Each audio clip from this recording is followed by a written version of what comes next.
আসসালামু আলাইকুম ভাই ব্রাদার, কী অবস্থা, কী হালচাল, কেমন আছেন আপনারা? হঠাৎ করে মনে হলো যে আমাদের বাড়ির পাশেই আমার একটা স্টুডেন্ট, ওর বাবার কবি ক্ষেত আছে।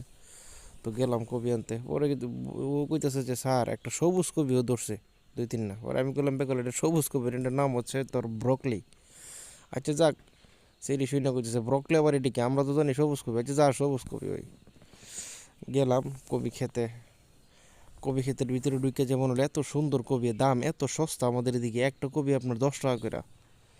এই কবি ক্ষেত করে কৃষকরা মাথায় হাত এখন। তো এই আর কি অবস্থা, গ্রামে থাকি আলহামদুলিল্লাহ, প্রকৃতির সাথে থাকি, একদম ফ্রেশ সব সব কিছু খাইতে পারি, এটার কাছে লাখ লাখ শুক্রিয়া। কারণ সঠিক খাবার খাইলেই তো মানুষ সুস্থ থাকে, আল্লাহ তালা সুস্থ রাখেন। ফ্রেশ খাবার খাই, ফ্রেশ বাতাস নেই, ফ্রেশ মানুষদের সাথে থাকি, এটাই গ্রাম। জি ভাই, ভালো থাকুন, সুস্থ থাকুন, নিরাপদে থাকুন। আসসালামু আলাইকুম।